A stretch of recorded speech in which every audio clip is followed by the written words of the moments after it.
l'immigration en France, les mesures musclées de la droite. La France s'apprête à vivre un été et un automne de tiraillements sur les questions liées à l'immigration avec des propositions musclées de la droite.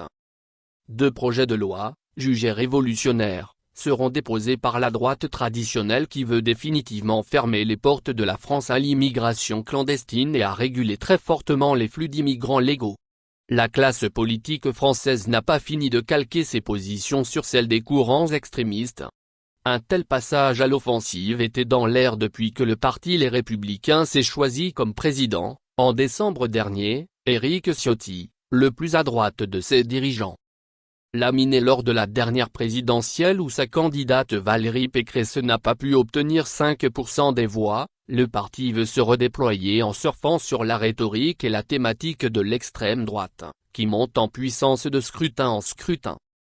Lors de la pré-campagne pour la dernière présidentielle, Éric Ciotti avait failli rejoindre le camp du candidat Éric Zemmour, le porte-voix du courant identitaire de l'extrême droite française.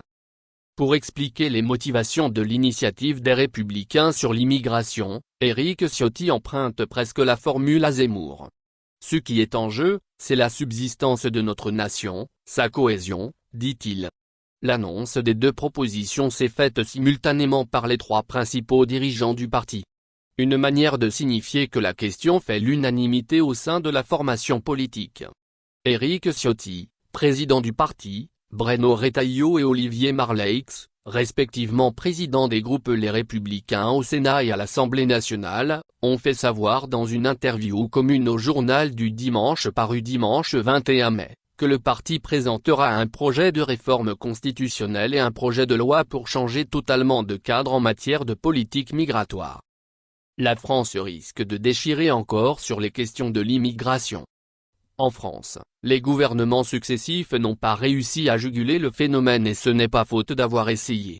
Pour les 3 dirigeants de Les Républicains, le problème réside moins dans les lois que dans la Constitution qui donne la primauté aux législations européennes et internationales sur les lois nationales.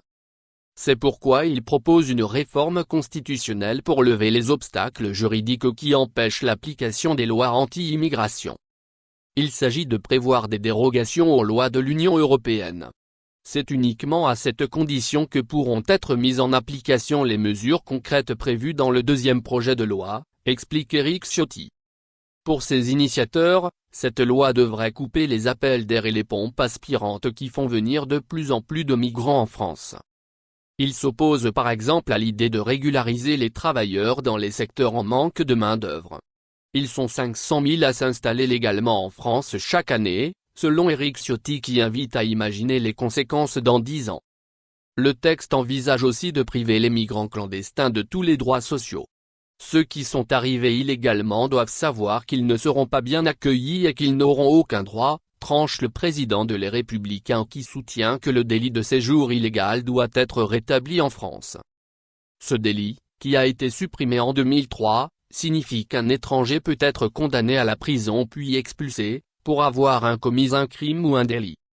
Parmi les autres propositions du parti de droite, l'exigence de l'assimilation à la communauté française comme préalable à la naturalisation, l'introduction dans la Constitution de l'interdiction des communautarismes, l'institution de quotas d'autorisation d'entrée pour chaque pays, la levée de tous les blocages juridiques qui bloqueraient les expulsions et la réforme du droit d'asile, restreindre le droit du sol, remplacer l'aide médicale d'État par l'aide médicale d'urgence.